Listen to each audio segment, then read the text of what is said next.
नमस्कार, मैं राहुल कठेरिया। संसद में सत्ता पक्ष और विपक्ष के बीच अभी भी गतिरोध जारी है। मतलब विपक्ष मांग कर रहा है कि भैया गृह मंत्री अमित शाह जी आए और संसद में आकर बयान दें कि जो छात्र दिल्ली में जंतर मंतर पर शांतिपूर्ण तरीके से प्रदर्शन कर रहे थे, उनके ऊपर लाठीचार्ज करने का आदेश किसने दिया, उनके ऊपर पैलेट गन इस्तेमाल करने का आदेश किसने दिया और उनके ऊपर आंसू गैस छोड़ने का आदेश किसने दिया।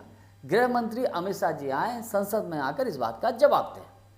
लेकिन गृह मंत्री अमित शाह जी तो आ नहीं रहे।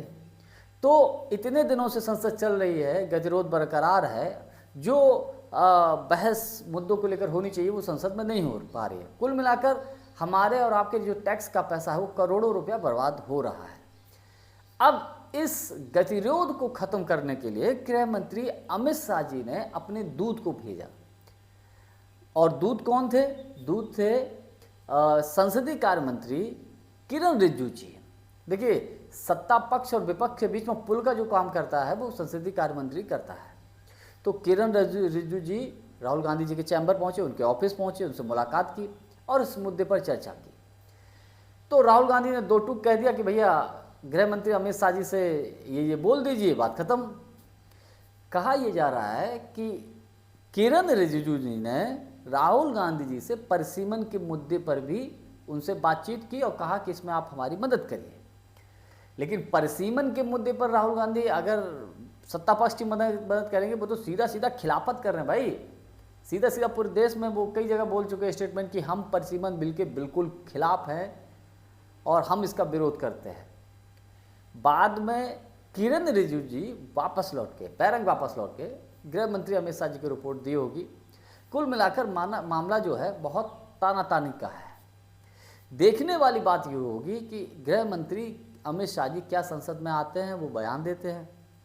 अगर वो आकर बयान देते हैं तो राहुल गांधी कहेंगे साहब ये हमारी बड़ी जीत है, और नहीं आते हैं, बयान नहीं देते हैं, जिम्मेदारी नहीं लेते हैं, तो भी वो बुरी तरीके से फंस रहे हैं। कुल मिलाकर सत्ता पक्ष चारों तरफ से घिरा हुआ है। परिसीमन का मुद्दा भी चूंकि संसद इस मानसून सत्र में परिसीमन बिल को लाना चाहती थी, इसके लिए तो भैया जोड़ तोड़ चल रहा था, अन्य दलों के सांसदों को तोड़ा जा रहा था, 2/3 बहुमत की जुगाड़ किया जा रहा था, लेकिन सब धरा का धरा, पूरी मेहनत बेकार चली जा रही है। तो इन्हीं चीज़ों पर थोड़ा सा और अधिक थोड़ा विस्तृत चर्चा कर ली जाए। लेकिन उससे पहले यदि आपने अभी तक हमारे चैनल को सब्सक्राइब नहीं किया है तो सब्सक्राइब जरूर कर लीजिए, बेल आइकन को दबा दीजिए। साथ ही साथ वीडियो की डिस्क्रिप्शन में हमारी शॉप है, कुछ प्रोडक्ट्स हैं, उनमें जो भी आपको ठीक लगे वो खरीद सकते हैं। और वाइट कलर की हमने टी शर्ट जो है वो टैग की है, अगर आपको ठीक लगे तो आप खरीद सकते हैं। देखिए, संसदीय कार्य मंत्री किरण रिजिजू जी कल राहुल गांधी जी के ऑफिस में गए, जो संसद में राहुल गांधी जी को मिला हुआ है एलओपी के तौर पर। हाँ, जैसा कि हर कैबिनेट मिनिस्टर को मिलता है, तो चूंकि कैबिनेट मिनिस्टर का भी उनके पास दर्जा है, तो राहुल गांधी जब बैठे हुए थे तो रिजिजू जी उनके पास गए और इस मुद्दे पर बातचीत की। तो राहुल गांधी जी ने, ऐसा कहा जा रहा है कि दो टूक बोल दिया कि गृह मंत्री अमित शाह जी आए और संसद में आकर ये बयान दें कि जो छात्रों के ऊपर जो हमला किया गया था, जिस तरीके से बर्बरता से उनको पीटा गया था, वो किसके आदेश पर ये सब हुआ। पैलेट गन का जो इस्तेमाल हुआ वो किसके आदेश पर हुआ, ये गृह मंत्री अमित शाह जी आकर बयान दें। आंसू गैस के जो गोले छोड़े गए वो किसके आदेश पर ये सब किया गया। तो और इसके अलावा कहा जा रहा है कि साहब किरण रिजिजू जी ने जो है परिसीमन के मुद्दे पर भी बात की। तो परिसीमन के मुद्दे पर तो जाहिर सी बात है, राहुल गांधी साफ साफ बोल देते हैं, नो डाउट हम परिसीमन बिल का विरोध करेंगे। बाद में किरण रिजिजू जी गृह मंत्री अमित शाह जी से मुलाकात होती है, ऐसा कहा जा रहा है, और वो सारी स्थिति को जो है अवगत करा देते हैं। कुल मिलाकर राहुल गांधी जी बिल्कुल भी पीछे हटने के लिए तैयार नहीं है। अब इस मुद्दे को वो और अधिक तूल दे रहे हैं। देखिए, मामला और अधिक बढ़ता जा रहा है। अगर गृह मंत्री अमित शाह जी नहीं आते हैं या मोदी जी नहीं आते हैं तो मामला बढ़ता जा रहा है। एग्जाम्पल के तौर पर कल एक मुंबई में, महाराष्ट्र में पुलिस छात्र आंदोलन के दौरान कुछ छात्रों को पकड़ कर ले जा रही थी, तो एक लड़की थी जो पुलिस वैन के आगे हाथ लगाकर खड़ी हो गई थी।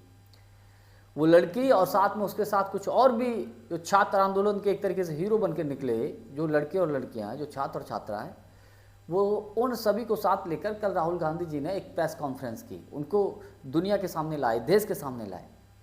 तो कहने का मतलब ये है कि ये चीज़ें तो बढ़ती ही जा रही हैं, ये जिम्मेवारी तो सत्ता पक्ष की है, सरकार की है कि आए सब विपक्ष से बातचीत करे और जो गतिरोध है उस मुद्दे को सुलझाया जाए, लेकिन ऐसा वो बिल्कुल भी नहीं कर रहे हैं।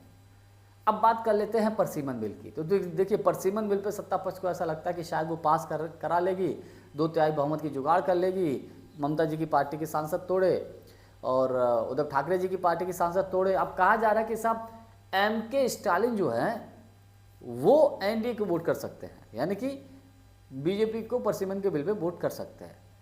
लेकिन राहुल गांधी जी ने अगर MK स्टालिन ऐसा करते तो पूरा गणित बिगाड़ दिया है, और पूरा गणित ऐसे बिगाड़ दिया है कि भैया अभी राहुल गांधी जी तमिलनाडु गए थे, तमिलनाडु में पत्रकारों से बात करते हुए उन्होंने साफ साफ बोल दिया, जो भी व्यक्ति परसिमन बिल का समर्थन करेगा तो वो तमिलनाडु के साथ विश्वासघात करेगा, तमिलनाडु के लोगों के साथ धोखा करेगा।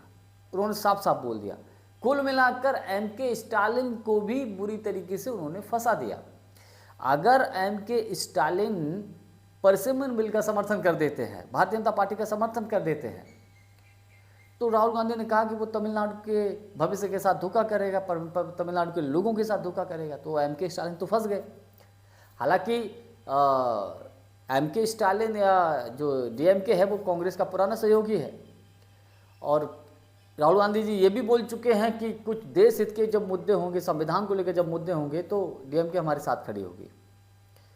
तो कुल मिलाकर अब मामला MK स्टालिन के लिए भी आगे कुआ पीछे खाई वाले, अगर वो जाना भी चाहेंगे तो भी वो नहीं जा पाएंगे।